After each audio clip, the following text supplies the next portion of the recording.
Hello everybody, my name is Aceface. This is our 100 million ISK challenge as a brand new character. Here to get 100 million ISK as quick as possible. I'm doing this through exploration. We've just completed the career agents, got our Heron exploration ship, and we're going to go to the Jita Trade Hub to get it equipped. The reason we're going to the Jita Trade Hub, not any other station, is because the best prices usually exist here for different modules. And then we'll also launch ourselves to Nullsec to get straight away up and running. So we'll go to Jita, the solar system, and we'll find the station there. Okay, jump. It's just only a few jumps away. In the meantime, what we can do is we can plan our skills slightly when we're warping there. So we can go to scanning, just max out all these scanning skills: astrometric acquisition, range finding, hacking. Just max them all out, and you can use the 1 million skill point link you can find in the description to train as many skills as possible. Then we can also go for Caldari Frigate. This will also improve our capabilities of our ship as well, because we're in a Caldari Frigate. The Caldari Frigate skill is a skill that scales a lot of the capabilities of the ship. You see core scanner probe strength is scaled with Caldari Frigate level, so maxing that out gives good capabilities. There is some warp drive operation and some skill here: high speed maneuvering, evasive maneuvering. I mean, you could train these, but I don't think they're so important. Could perhaps train some shield skills. Shield management could be good to have. Train a few of these.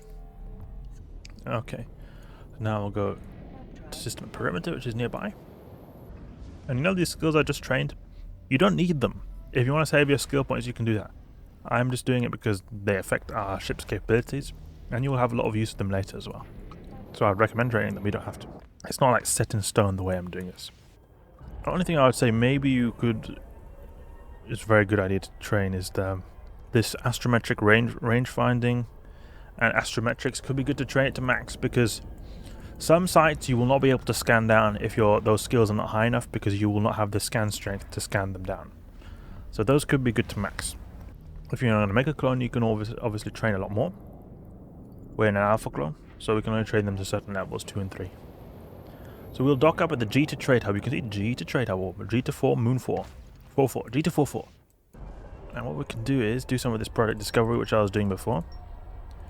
You can just go and circle in these boxes to get some basic ISK, so that you can buy the equipment for your ship straight away. You can get quite a lot of ISK from doing this, actually, if you're very good at it. And it's not too hard to get good at it. You get good at it quite quickly. My character my main character, he's got 99% accuracy on this. You all start with like 50% accuracy, and the higher accuracy you have, the more ISK you get. So you can see we're slowly going up in terms of the ISK we get. Oh, okay, we can't. We can only do a certain number of these submissions a day. But we're going to get some ISK. Okay. Let's go with Explorer. This fit I imported from the previous video. Fit to active ship. Yeah, buy all. And I think we might not be able to afford everything based on our current ISK balance. We'll see what is the most expensive module here. So this small shield extender is going to be very costly, so we'll remove that. Yeah, okay, buy and fit. We'll then instead go for some cheaper small shield extenders, because the Tech 2 ones are pretty good, because they can provide extra bonuses, but we can also go for cheaper small shield extenders. Small shield extender. Tech 1, 14k. We can also go for like an Astrometric. There's different types of shield extenders. They're exactly the same basically, but they have certain bonuses. Tech 1 is the worst. There's sort of different levels. You can go in the tab here. See, Tech 1, by far the worst. Azeotropic is a bit better.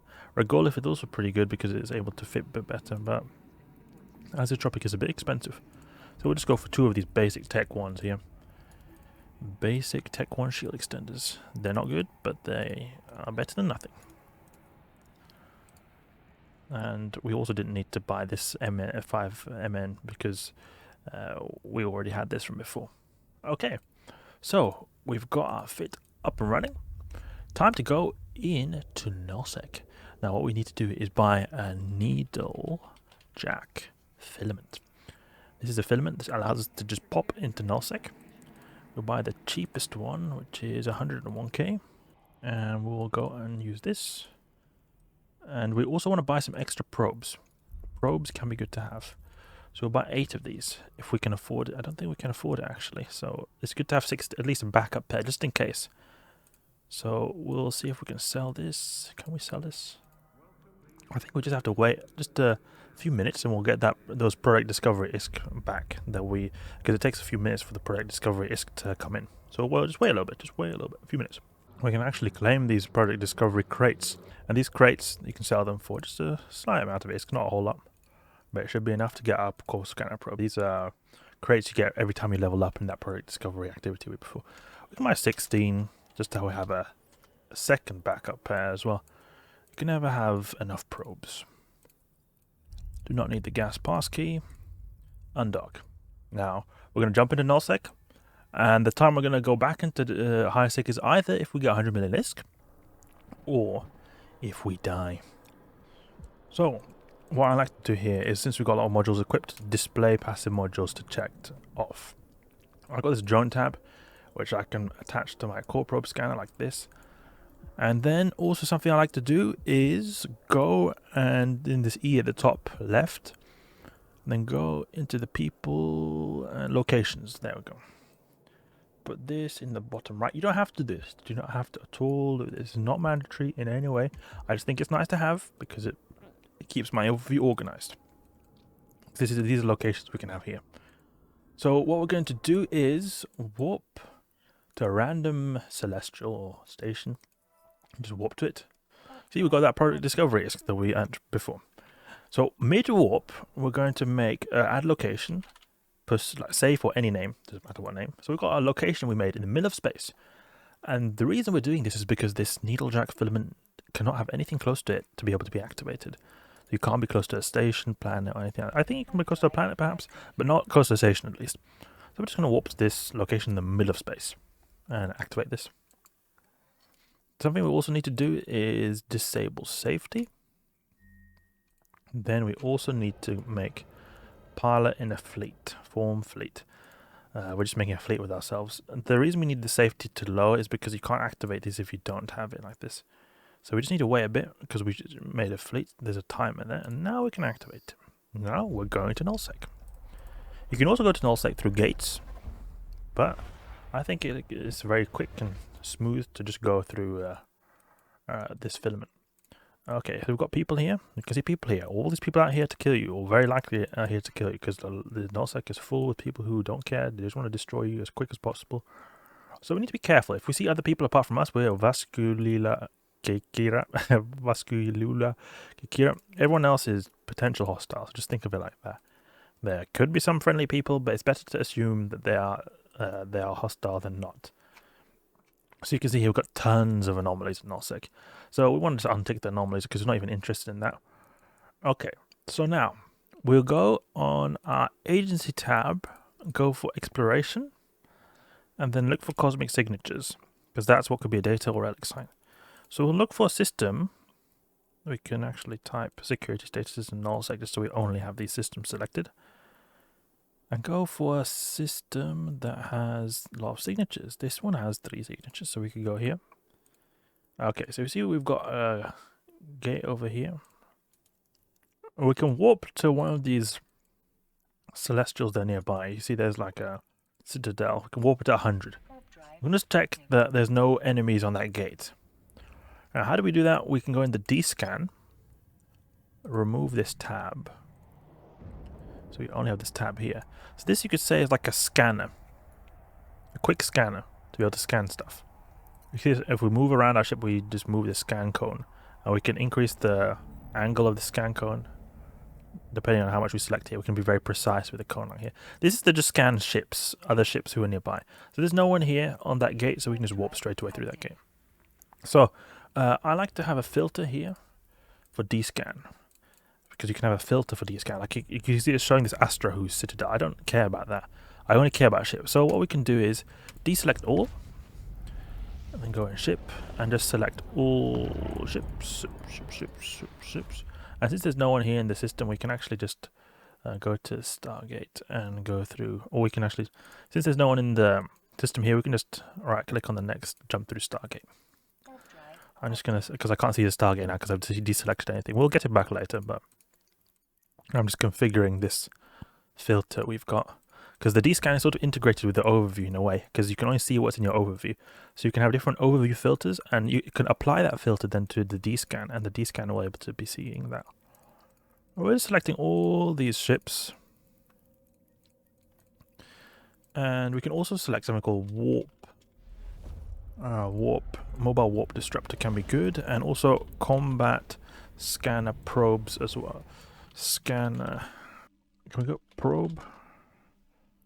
Let's go for scanner probe and interdiction probe, interdiction burst probe. Also, we can do that. So we have these because these could indicate that there are other people scanning around.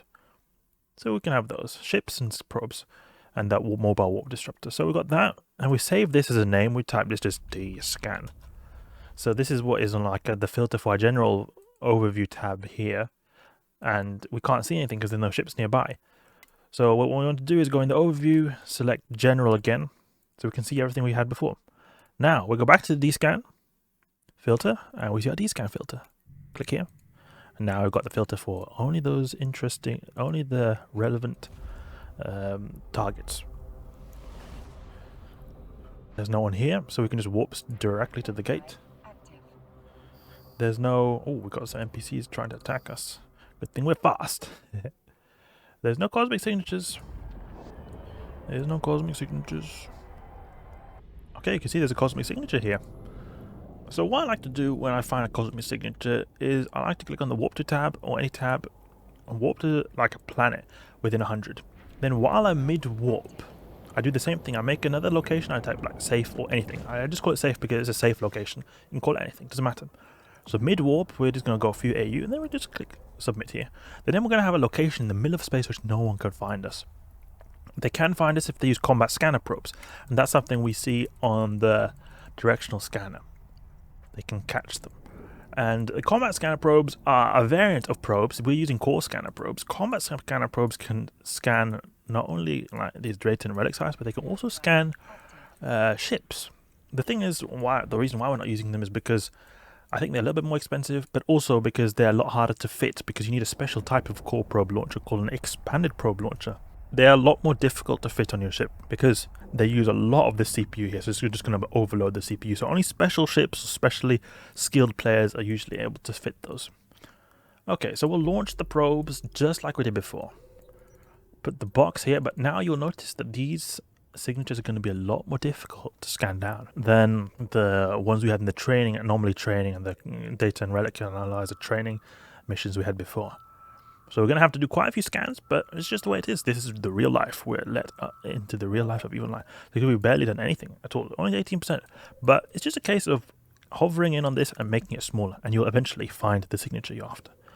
Now, hopefully it'll be something good. It could be very well something bad as well. It's just the way it is. There's a lot of RNG. There's RNG, or like luck, in if you find something good. Then if you find something good, if it actually has got something good in it, is also another factor. There's multiple factors of, you could say, luck or like RNG randomness. If you hit the jackpot in the randomness, you can get 100 million ISK. Just like that. Like, it can be so fast. So what we want to do here really is just find as many cosmic signatures as we can, and eventually find that ISK to get that 100 million ISK. Go to the Stargate. Cool plan in the background. Oh, there's a lot of people here. Oh, I do not want to. Actually, these seem like probably alts. I see that there are a lot of people who seem to have the same name. They're probably like mining alts or something. It's unfortunate that we've got 3 signatures here and there are people here, because I do not advise to do hacking in a system with people in, because they could always be like sitting there in the hacking site that you're doing and be cloaked up and wait until you're done and just blap you. You can't see them because they're using a cloaking device, and then just uncloak the second you're going to leave and destroy you.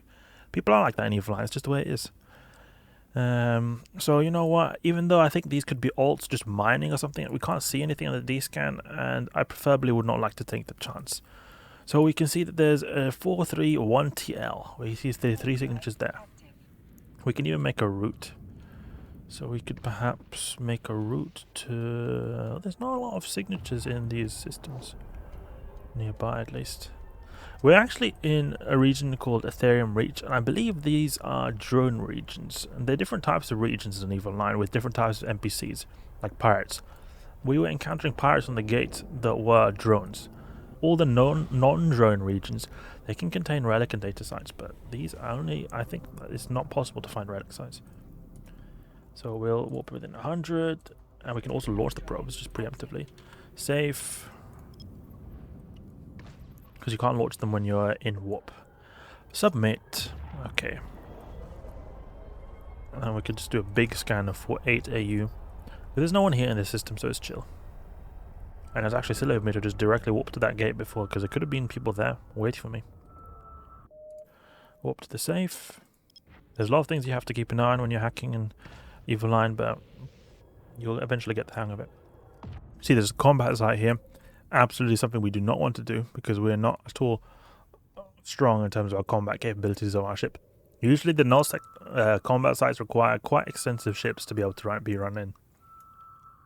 Like, not just, even if I had a combat ship on this basic character that I've got here, it still would very unlikely be enough to take on these combat sites in Nullsec.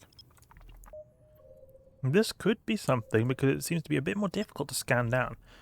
Usually these relic and data sites are a bit easier to scan down than these combat sites, because there's different levels of scanning difficulty on these cosmic signatures.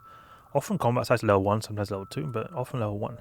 Ah, look, as you hear, we had a level 3 combat site, but often they're level 1. More often the relic and data sites tend to be a bit more higher level. They can also be level 1. But in terms of like the spread between level 2 and level 3, find a bit more in the data and relic sites than the combat sites. I find a lot of level 1 combat sites is what I'm trying to get at. But combat sites can be something you want to do if you're a more experienced player. You could set out with a combat ship with a scan on it and go hunt them. Some of them can be, not all of them, it's the same thing, like many of these signatures not relic data sites, not all of them are good combat sites either. Some combat sites can be these DED sites, they're special types of sites. You can Google which are DED and which are not DED sites. These can drop really good loot when you've done them. The boss in these sites, he can drop like really expensive modules. Like, we're talking one module could be worth 100 million plus. I mean, you can see how the big difference, how one of our modules here costs like 50k. But you need pretty powerful ships, more skills, and a bit of knowledge to be able to run them. But not impossible. Ah, just combat sites. It's always like this when I'm doing exploration in EVE Online. I set out to find data and relic sites. I don't find any of them. I find tons of combat sites. I'm looking for combat sites. You can see previous series I've been making of exploring in Nullsec where I have been hunting combat sites. I find no combat sites, only data and relic sites. Just so typical. But it's just the way it is. I think I'm going to take a break for now, but next time we'll go and continue searching for the data sites or potentially relic sites if we go into a region of space that's got relic sites. But until next time, hope you guys enjoyed. If you did, please leave a like and subscribe. I'll catch you guys later.